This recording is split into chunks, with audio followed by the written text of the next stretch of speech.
जम्मू कश्मीर में आर्टिकल 370 हटाने के खिलाफ दायर याचिकाओं पर सुप्रीम कोर्ट ने अपना फैसला सुना दिया है। 5 जजों की पीठ ने केंद्र सरकार के फैसले को सही ठहराया और कई बड़ी बातें कही। सीजेआई डीवाई चंद्रचूड़ ने सुनवाई करते हुए कहा कि जम्मू कश्मीर के संविधान में संप्रभुता का कोई जिक्र नहीं था। हालांकि भारत के संविधान की प्रस्तावना में इसका उल्लेख मिलता है।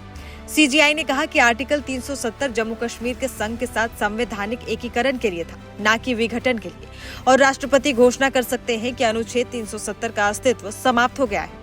अब जानिए कि सुप्रीम कोर्ट की सुनवाई में किन बड़ी बातों पर जिक्र किया गया।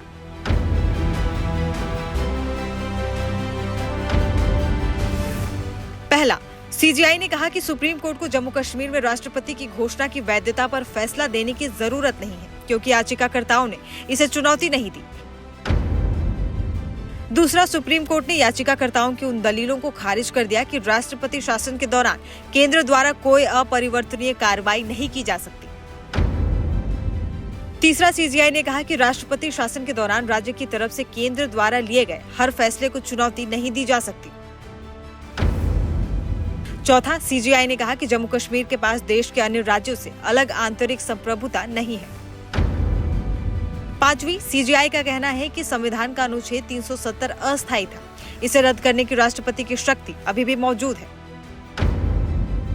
छठा, सुप्रीम कोर्ट ने कहा कि हम संविधान के अनुच्छेद 370 को निरस्त करने के लिए संवैधानिक आदेश जारी करने की राष्ट्रपति की शक्ति के प्रयोग को वैध मानते हैं। सातवां, सीजेआई ने कहा कि हम जम्मू कश्मीर से केंद्र शासित प्रदेश लद्दाख बनाने के फैसले की वैधता को बरकरार रखते हैं। आठवां, सीजेआई से सहमति जताते हुए जस्टिस एसके कौल ने कहा कि अनुच्छेद 370 का उद्देश्य धीरे धीरे जम्मू कश्मीर को अन्य भारतीय राज्यों के बराबर लाना है। सुनवाई पर डीवाई चंद्रचूड़ ने कहा कि हम चुनाव आयोग को सितंबर 2024 तक जम्मू कश्मीर में चुनाव सुनिश्चित करने के लिए कदम उठाने के निर्देश देते हैं। बता दें कि केंद्र के प्रस्ताव को जम्मू कश्मीर के कुछ दलों और अन्य लोगों ने सुप्रीम कोर्ट में चुनौती दी थी। इस मामले में 16 दिन की सुनवाई के बाद कोर्ट ने 5 सितंबर को अपना फैसला सुरक्षित रख लिया था। केंद्र सरकार ने 5 अगस्त 2019 को जम्मू और कश्मीर से संविधान के आर्टिकल 370 को हटाने के लिए एक बिल को संसद में पेश किया था, जिसे मंजूरी मिलने के बाद आर्टिकल 370 निरस्त हो गया।